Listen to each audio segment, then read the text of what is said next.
It's a long 10 seconds, but we are now just approaching the front of the ship. Is now just right over the top of the blue now, and there are a couple of sticks of oil that we're just running over, and a couple of sticks coming past the starboard side.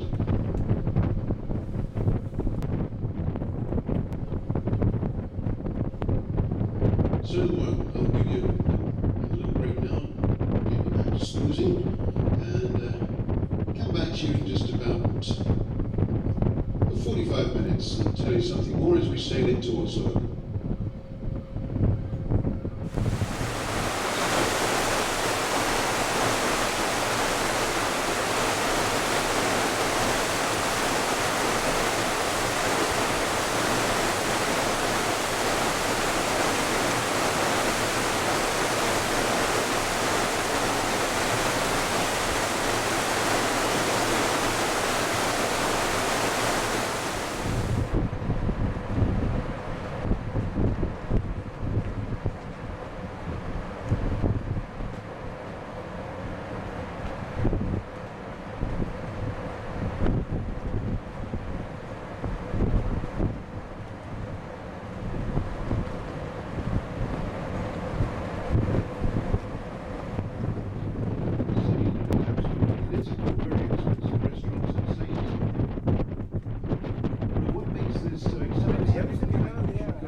Oslo, just a bit ahead of schedule.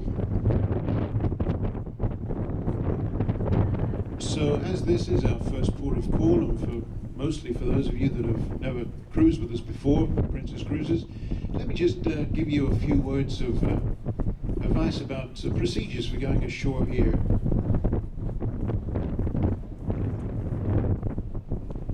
So firstly, if you are booked on a ship's shore excursion, we ask you please to read your tour ticket, and on there you will find a venue and a time for you to meet, and you'll be escorted from that venue to your transportation when it's ready for you.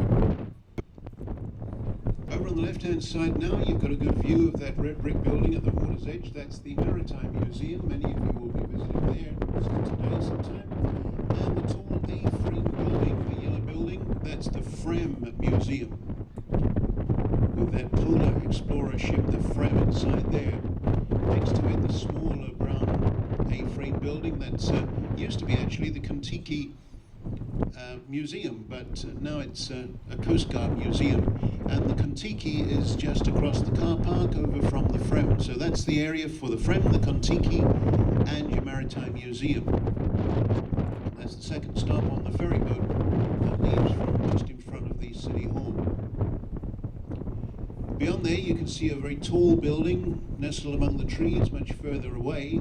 That's Oscarshala, and that is actually the home of the Crown Prince of Norway, Prince Harald. And it's just on the side of the Folks Museum. That's the big open-air museum that's got lots of buildings brought in from all over the country, reconstructed there, including a stave church. And also in that vicinity is the Viking Ship Museum. That's the first stop on the ferry boat from the downtown. Changed into probably the most expensive area to have an apartment here in the city. Some expensive shops, restaurants, cafes, and $1 million apartments, minimum $1 million. In fact, you get a very small studio for $1 million equivalent. Just a week and, well, it's 8 days since that terrible events that took place here in Oslo. And you'll find that the people are probably still shell-shocked after that, the enormity of those heinous crimes that were committed here. But they are welcoming people. They'll be glad to see you ashore. But there might be a little bit disruption around the town because today they will be burying many of the victims of the shootings. And coming up ahead of us, we'll be passing shortly on the left-hand side a small lighthouse in the harbour here. It's white, it's got a black little conical roof and a red band around it, and that's the Køvringen Lighthouse. And the interesting thing about that is that it holds a time capsule. Towards the end of 1999, people were invited here to bring along to the City Hall any small items, pictures, postcards, any notes or any things that they wanted to pass on to generations 1,000 years hence. I'm sure you're going to have a wonderful day here in Oslo. It's a beautiful city, lots to see and lots to do. Make sure you're back in good time, no later than 6:30. I'm going to go off air now to give Captain Pomata a chance of some peace and quiet from my voice so that he can maneuver the ship safely alongside our dock, which is just up ahead of us now. You can see that Alkersund's castle right on the water's edge. And if you trace your eyes along to the left, you can see the big red brick building, which is the City Hall. And then from there on, you're into the heart of Oslo. So just a 5-minute walk from the ship gets you right into the city.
Welcome to Oslo.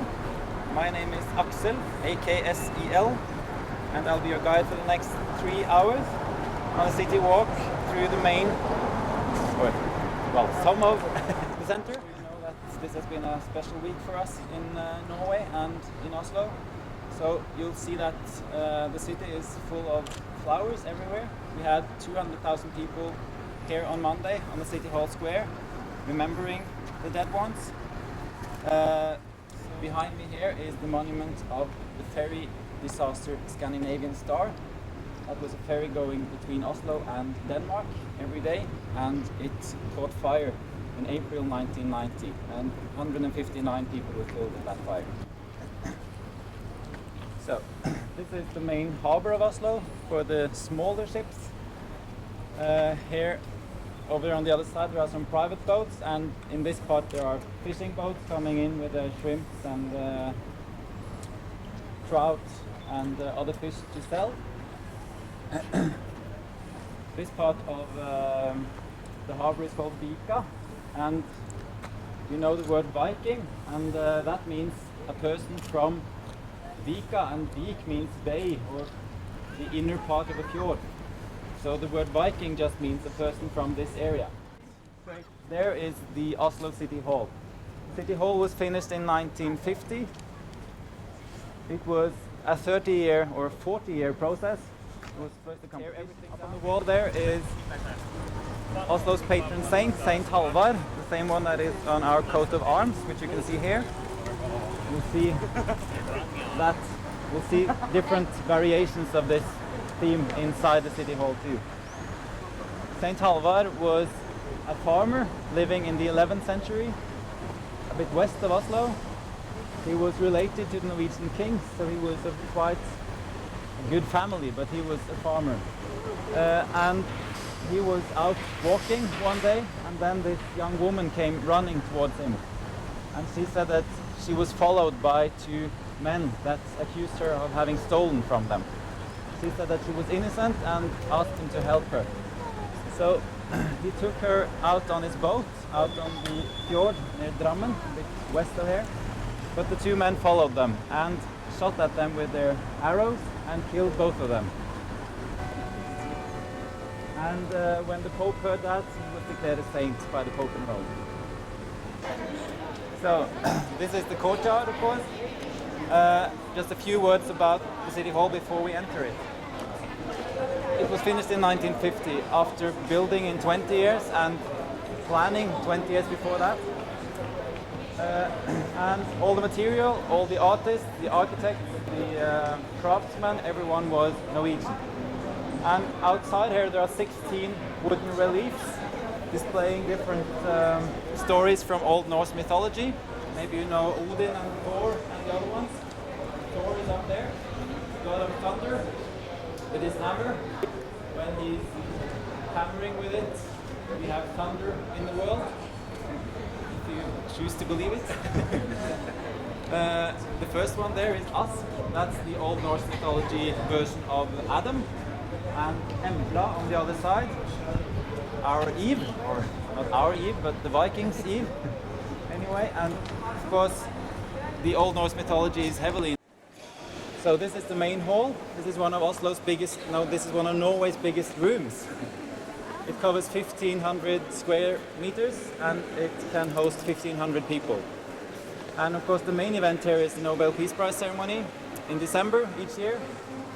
But there are about 150 different celebrations here. The main wall here this is a painting. Almost the entire, or almost all the decorations in the City Hall are frescoes, where they're painted straight on the wall. But this one is a painting, painted on big wooden plates, and it describes different episodes from Norwegian history and some inspiration from the fairy tales too, the Norwegian fairy tales. This is Haralderommet, meaning the hard ruler room. And the hard ruler is it's the last Viking king. It's Harald the hard ruler, Harald. And this is the best view room, definitely. This is the celebration gallery. There are receptions here and different celebrations that are not big enough for the main hall. And what we look out to is the Oslo fjord, of course. You came in from that part, and straight down there is the Pier of Honor, and that's where King Haakon and his family was greeted by hundreds of thousands of Norwegians on the 7th of June 1945 after their exile in London. On the walls here are 3 different tapestries, and they're showing different episodes from Oslo's history. This is from a shipyard, and then it's called the Battle of the Marketplace, and it started with lots of farmers coming from the outskirts of Oslo to sell their things in town, and then they gave their horses water inside the town, and that was not allowed because they were not allowed to drink up the city people's water. So, and pay attention to the ceiling as well. That goes for all the rooms here. I often forget to point out the ceiling. Harald is the biggest king also in Norway. The first king of Norway, unified Norway, was called Harald. In the year 872, he unified Norway after having beaten all the local chieftains along the coastline. So he was the first king of unified Norway in the year 870. Then King Harald Hardruler, founding Oslo, or at least mediated, and then Harald V. Queen Sonja was the first commoner queen. She was a commoner, and they had to fight for almost 10 years before the parliament gave them permission to marry. His father, King Gustav, he wanted to allow them to get married, but the parliament didn't think that the Norwegians were ready for a commoner crown princess. They're both immensely popular, and the royal family has had about the same popularity since 1905, since we became independent. And there are always more than 70% supporting the monarchy in Norway. It has been the same for 100 years. The council chamber, where the city council meets every month. We have, like on the national level, we also have in the biggest cities of Norway. The city council meetings are open, so there's a gallery up here where you can come following the debates. The mayor sits there. The mayor has more ceremonial role, like the king on the national level, while the leader of the smaller council has is like the prime minister's role. The lion throne. Behind the mayor is the Oslo tapestry, with St. Halvard again in the middle, and then different episodes from Oslo history. St. Halvard is sitting on the lion throne, and the lion throne is a This room is decorated by Holmenkollbakken, and the theme here is the human rights and how the Norwegian Constitution was inspired by the human rights and by the ideas of the American Declaration of Independence and the French Revolution. Norway has the second oldest written constitution in the world. It was made in 1814.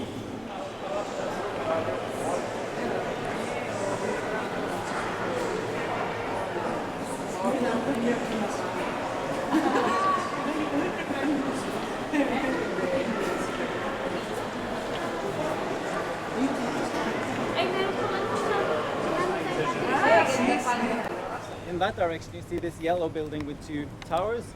That's the Nobel Peace Prize Center. And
naming cities after himself. So he called it Christiania, and Oslo was taken back in 1925.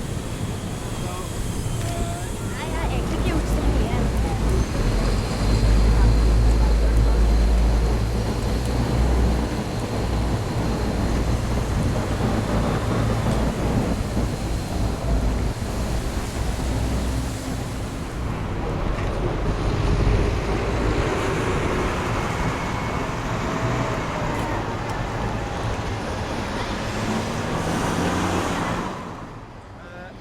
this is 7. Juni-plassen, meaning 7th of June square. And the 7th of June is one of 3 important dates which we celebrate. We have the 17th of May, which is the National Day, the Day of Constitution, back in 1814, as I told you in the City Hall.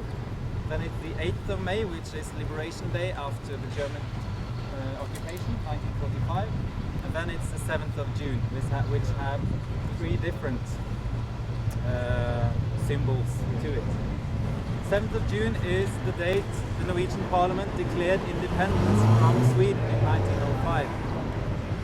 I told you that the union was quite loose, but we had a common king and a common foreign ministry. But then the Norwegian Parliament said that we want our own ambassadors abroad. We wanted our own consuls and ambassadors. No, Denmark is a bicycling country. Oh, it's maybe because of the hills around there, so it's hard to get home.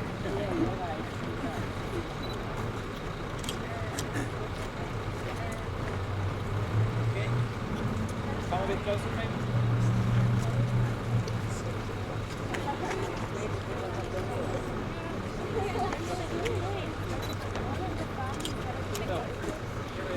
Palace. It's Norway's only palace. So if you go to Denmark and Sweden, they have palaces in every city, but we have one. And that, of course, reflects the history with the unions with Denmark and Sweden. The kings had their residence in Denmark and Sweden. They almost didn't come here, so they had no need for a palace. Before this was built, the kings stayed at the castle at Akershus, where their ship is lying, when they came to Oslo, but they rarely came to Norway at all.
Have 1 year of military service, but then we can't afford to have everyone.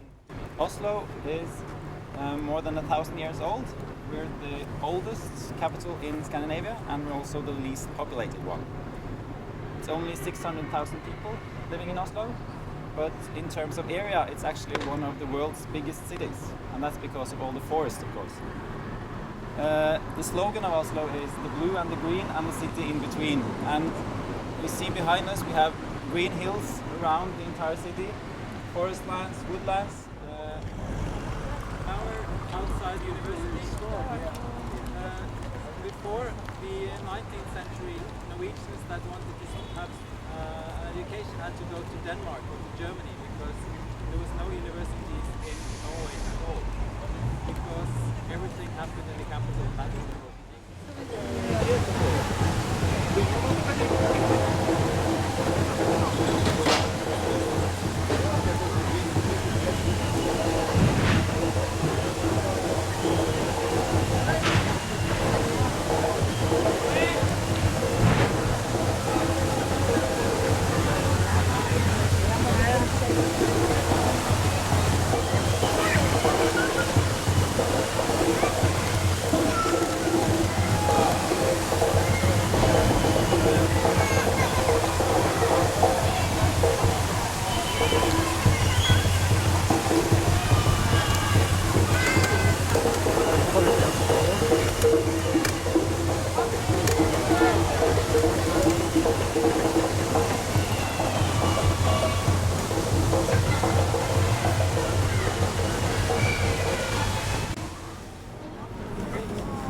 Outside Parliament building.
Chairs with the window on the top row there. That's inside the Parliament hall. The Norwegian Parliament have 169 members representing the 19 counties of Norway. Today there's a Red-Green alliance in government. The government needs to have majority in Parliament, of course. And they've been in power since 2005.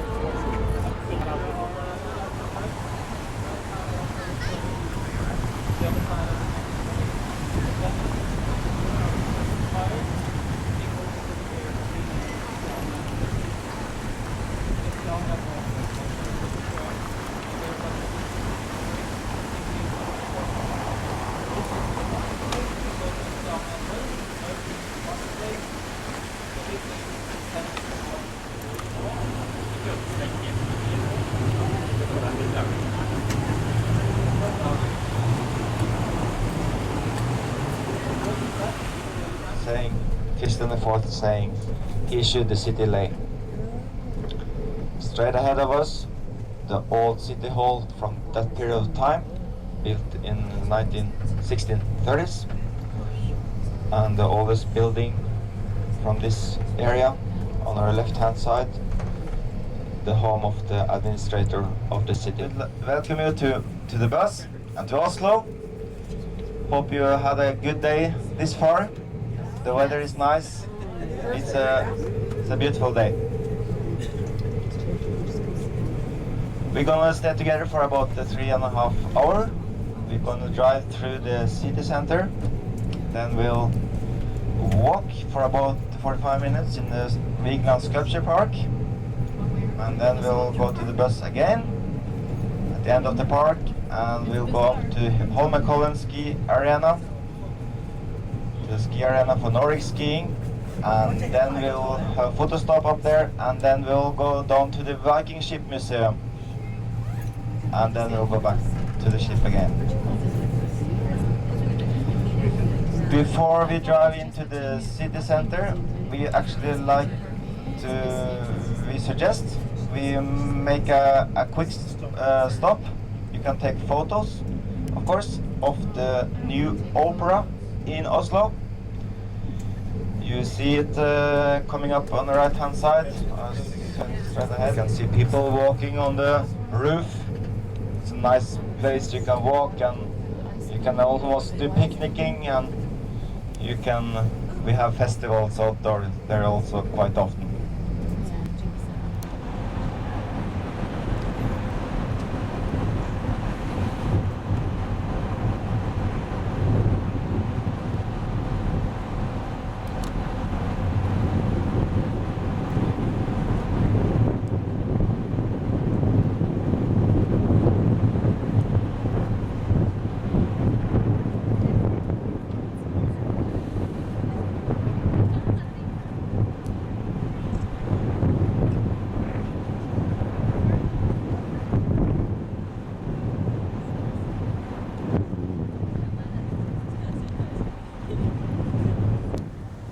This is the Vigeland Sculpture Park.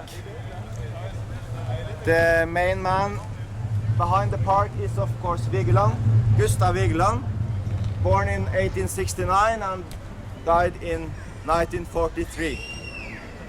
Gustav Vigeland, he was from a small city called Mandal on the south coast of Norway. He came from his upbringing was much shaped by the fact that it was a strict religious atmosphere there. He read a lot. He read Greek dramas. He read the Bible. He made drawings. His father was a carpenter.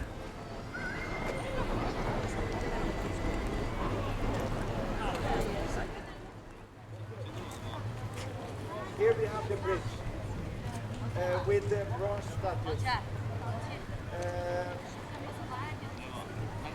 Except for in the corners of this bridge, you see another material used.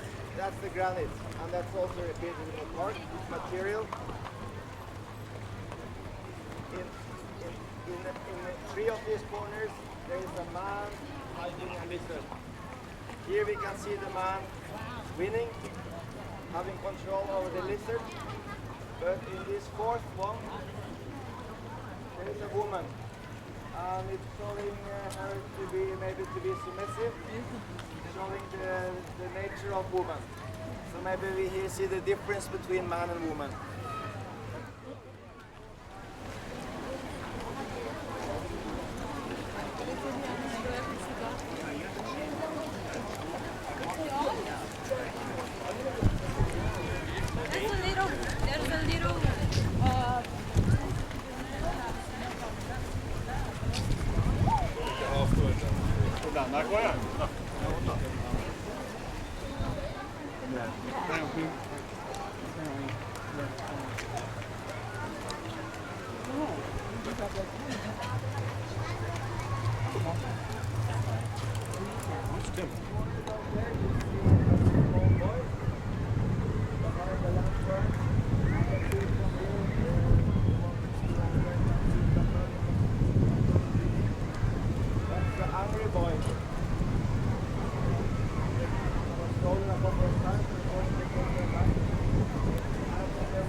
Maybe it's his grandfather.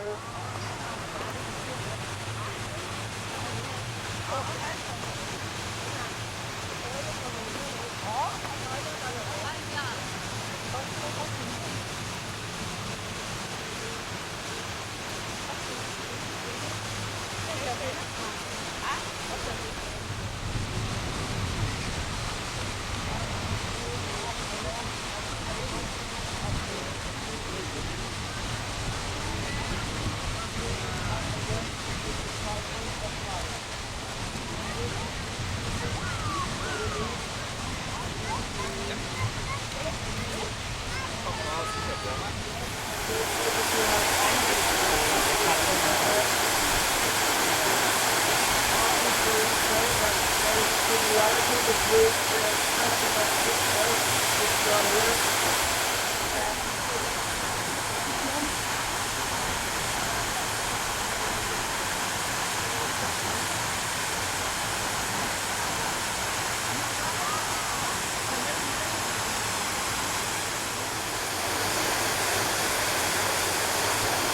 here they maybe just had a dispute. And here they are together.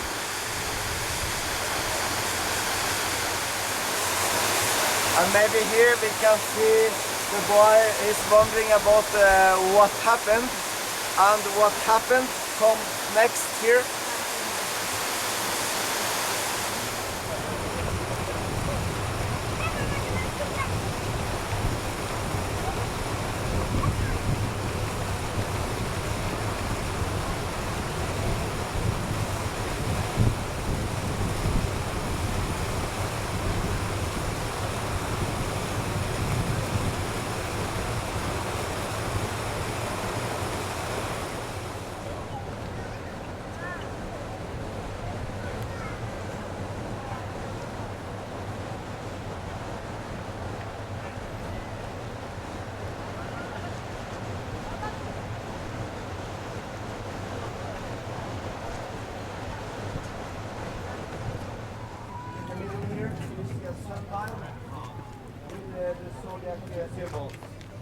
And in this part, the sun, the earth, and the water are important.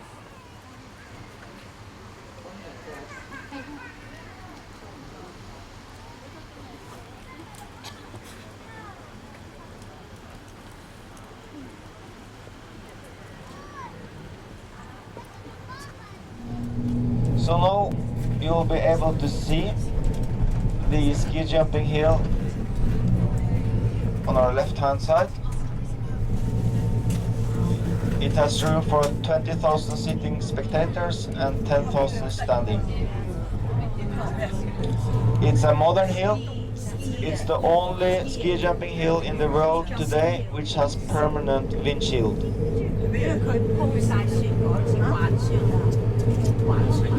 So this ski jumping hill, Holmenkollen, the construction is about 30 meters high.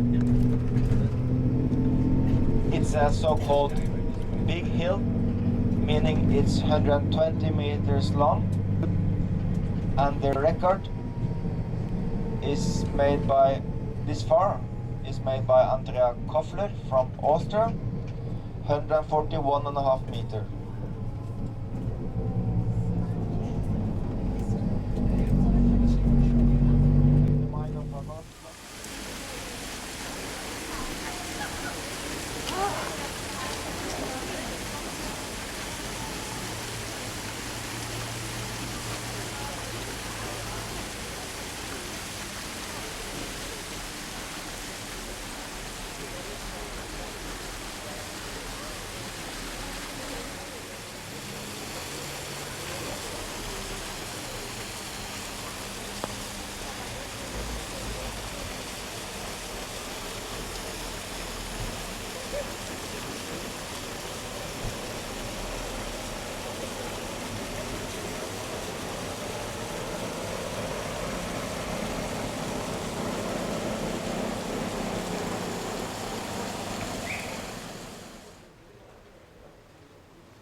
The flagship is in a museum at the Vigeland Peninsula.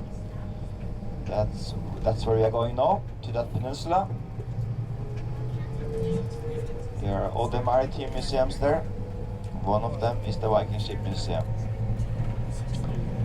The flagship was also used by Roald Amundsen when he conquered the South Pole.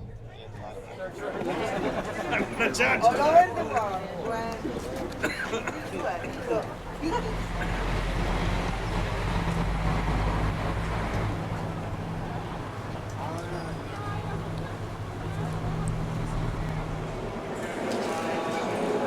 is the most decorated and you can see on the head of a snake from there, and similarly you can see the tail.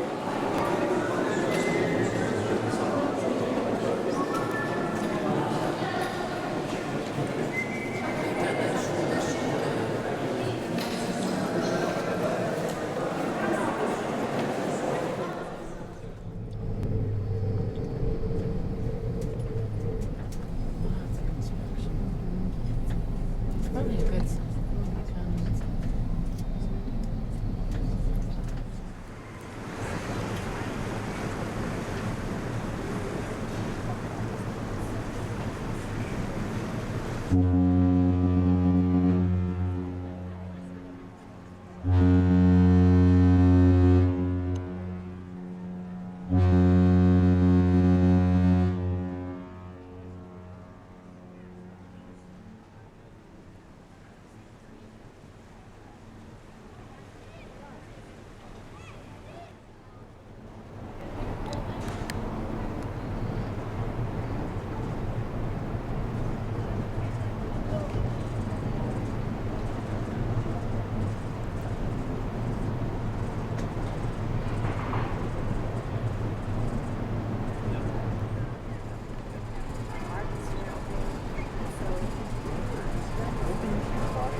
Yo le dije, yo no puse un chingo porque le decía a la gente, ¿cómo que Coca-Cola?